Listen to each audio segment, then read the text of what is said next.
Hello guys, नमस्कार। मैं सोनिया कौशिक आप लोगों के बीच में अपने विचारों के साथ। देखिए, मेरे मन में एक विचार आया। मैं बहुत दिन से आप लोगों से एक बात करना चाह रही थी कि कई घरों में क्या हो गया है कि आदमी है ना, सोचते मैं आदमी हूँ, तुम औरत हो, मैं कमा के लाता हूँ और मैं मतलब कई लोग है ना घर का काम करने में बड़ी बेइज्जती महसूस करते हैं अपने आप को कि ये औरतों का काम है, ये औरतें करेंगी, आदमी नहीं करेंगे ये काम।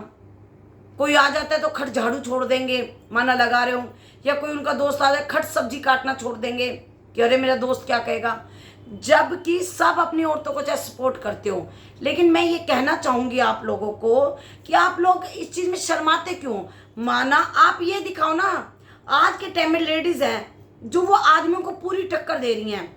अब वो घर को भी संभाल रही हैं, बच्चों को भी संभाल रही हैं, और फिर उसके बाद पढ़ रही हैं और तुम्हारे लोगों को बराबर टक्कर दे रही हैं। हवाई जहाज वो चला रही है, रेल वो चला रही हैं। सुनीता मिलियन वहां आसमान में चली गई, अंतरिक्ष में।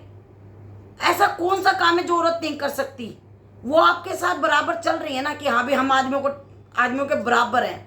तो आदमी क्यों नहीं कहते कि हम भी औरतों को टक्कर दे सकते हैं, हम भी खाना बना सकते हैं, हम भी कपड़े धुलवा सकते हैं, हम भी। लेकिन नहीं, जब औरतें तुम्हें टक्कर दे रही हैं बराबर की, तो तुम क्यों नहीं साबित करते कि हाँ भी हम भी औरतों के साथ औरतों वाला काम कर सकते हैं, हम भी सब्जी बना सकते हैं, हम भी रोटी बना सकते हैं, हम भी झाड़ू पोछा कर सकते हैं, हम भी कपड़े धो सकते हैं। इससे एक तो आपके अंदर जो ये फर्क है आदमी औरत का, मर्द औरत का, लड़का लड़की का जो फर्क है वो मिटता है। जब औरतें आज के टाइम में आदमियों के साथ कंधे से कंधा मिला के चल रही हैं, तो आदमियों को भी अपनी औरतों को सपोर्ट करना चाहिए घर के अंदर।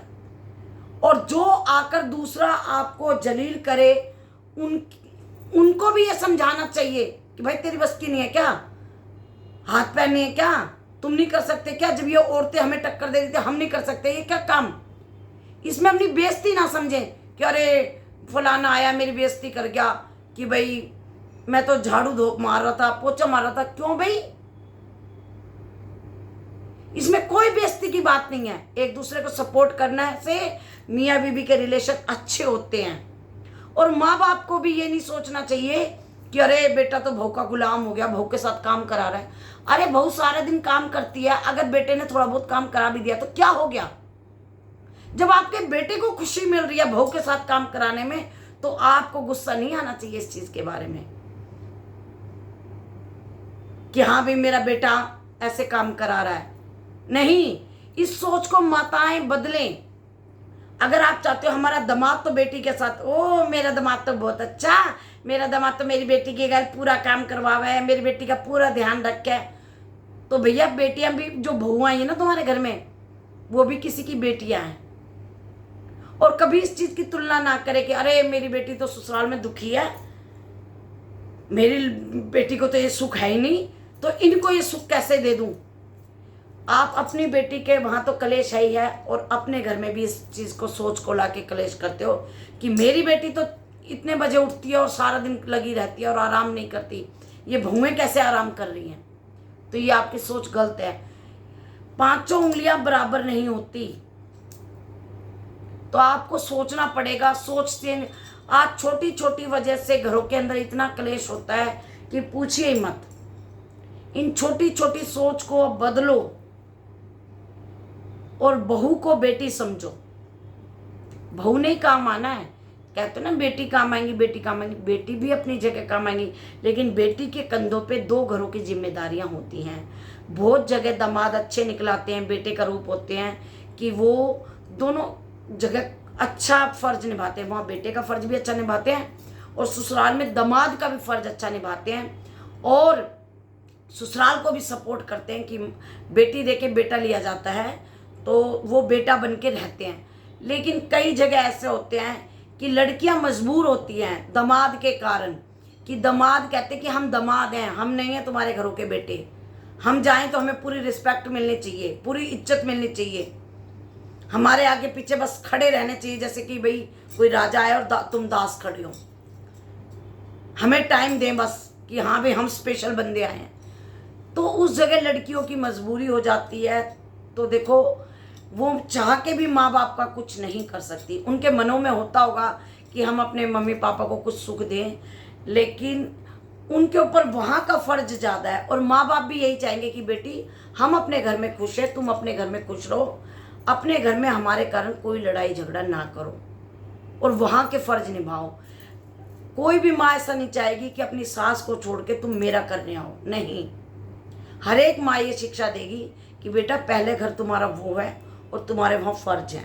लेकिन ये तो दामाद के ऊपर डिपेंड करता है कि जब बहू आपके घर में आके अपने आपके मम्मी पापा और आपके खानदान को अपना रही है और उनके मतलब लड़ाई झगड़े हर चीज़ को सहन कह के भी रहती हैं और कहीं बाहर शिकवा भी नहीं करते, तो दामाद को भी ये होना चाहिए कि अपने ससुराल में कि जैसे मेरी वाइफ यहाँ अपना धर्म निभा रही है तो मैं ऐसे का ऐसा धर्म उस घर में निभाऊं, क्योंकि उन्होंने भी मुझे अपनाया है।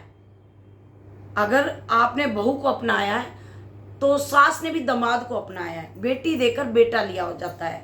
लेकिन ये सोच कब बदलेगी?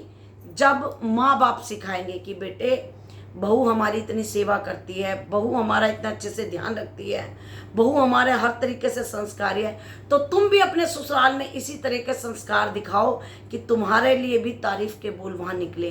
तुम वहाँ पे दामाद बन के मत जाना, रिश्तेदार बन के मत जाना, तुम ये बन के जाना कि हाँ हम माँ के बेटे बन के जा रहे हैं। जैसे यहाँ बहू हमारी सेवा कर रही है तो तुम्हारा वहाँ सेवा करने का फर्ज है। तुम ये मत सोचना कि हाँ भी हम आए हैं तो हमारे आगे पीछे सेवादारों की तरह बित जाओ, बल्कि ये सोच के जाना कि एक माँ से बेटा मिलने जा रहा है और माँ किस हालत में है और किस तरह की परिस्थितियाँ हैं, तो उस तरीके की आप भी अच्छी बातें करने।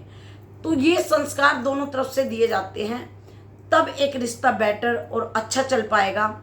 और बच्चों को अच्छी राय दी जानी चाहिए कि देखो आजकल का माहौल तो ऐसा चल गया, पहले संयुक्त परिवार थे, 3-3 4-4 5-5 बहन भाई होते थे। आज संयुक्त परिवार खत्म हो गए हैं। क्यों? आजकल तो एक बेटा एक बेटी, ज़्यादा करो तो कोई एक बेटी ही कर रहा है, कोई ज़्यादा करो तो एक बेटा ही कर रहा। परिवार बढ़ाकर कोई खुश नहीं है। अगर मानस शादी होती है और 2 परिवार जुड़ते हैं तो उन परिवार के रिश्ते को संयुक्त परिवार बना के रखो। उन परिवारों में दुश्मनी और वैर का भाव ना रहे, एक दूसरे को सपोर्ट करें, प्यार करें, और तभी ये गृहस्थी आगे एक दूसरे के सुख दुख। कहते हैं कि 2 परिवार किस लिए जुड़ते हैं कि कोई और दुख सुख में साथ दे ना दे, आपस में कम से कम हम तो निभाएं एक दूसरे से दुख सुख। तो आप लोगों से मैं यही कहूँगी कि अगर कोई आदमी अपनी पत्नी के साथ काम करवाता है तो इसमें कोई बुराई नहीं है, ना इसमें कोई दिक्कत है, और बल्कि इस चीज़ को सपोर्ट करना चाहिए। जब आज औरतें हवाई जहाज वगैरह चला रही हैं तो तुम भी चूल्हा चाकी संभाल सकते हो। और अगर दोनों ही नौकरियां कर रहे हो तो मिल बांट के, एक ने सब्जी काट दी तो उसने सब्जी छोड़ दी। दोनों के अंडरस्टैंडिंग के बीच में तीसरे बंदे को नहीं आना चाहिए। तीसरा बंदा आके सिर्फ घर को खराब करेगा और कुछ नहीं करेगा। तो मैं चाहूँगी कि आप अपने इस चीज़ को दिमाग से सोचना कि मैंने सही कहा या गलत कहा। परिवार के बिखरते रिश्तों को इस तरीके से थोड़ा संभाला जा सकता है। मेरी सोच यही है कि रिश्ते खराब ना हों, ज़्यादा से ज़्यादा प्यार बने, एक दूसरे को सपोर्ट करें। और ये जो मर्द ये दिखाता है मैं मर्द हूँ, और ये घरेलू हिंसा बंद हो और औरतों को सम्मान मिले। औरत एक भोग की चीज़ नहीं है, औरत एक देवी का रूप है, औरत एक माँ का रूप है, औरत एक बहन का रूप है। कितने ही ऋषि मुनि या आप लोग भी औरत की ही कोख से जन्म लिया है। तुमने भी किसी माँ की कोख से जन्म लिया है। तुम भी किसी के भाई हो, किसी के बहन हो। तो आप इस चीज़ को इज्जत दें। तो बस मैं हाथ जोड़ के ये कहूँगी, नारी को सम्मान दें, नारी को आगे लेके जाएं। नारी शक्ति तभी बढ़ेगी जब इस चीज़ में मर्द हिस्सा आगे आकर लेंगे। देखो, नारी को झुकाना मर्दानता नहीं है कि अरे ये मर्द है, ये तो अपनी लुगाई को दो वो बोले दो जड़ दे। जब ये कोई मर्दानगी नहीं है, क्योंकि औरत पलट कर नहीं मारेगी। औरत को मारना या औरत को डांटना, समझ लो दीवार को डांट दिया। क्योंकि दीवार जैसे पलट के तुम्हें जवाब नहीं दे सकती, वैसे औरत भी तुम्हें पलट कर जवाब नहीं देगी। तो स्त्री शक्ति का सम्मान करें, स्त्रियों को सपोर्ट करें। आप लोगों से मैं यही कहना चाहूँगी कि आपस में प्यार में रहें और एक दूसरे को सपोर्ट करें। मैं सोनिया कौशिक मिलती हूँ आपसे अगले ब्लॉग में नए विचारों के साथ।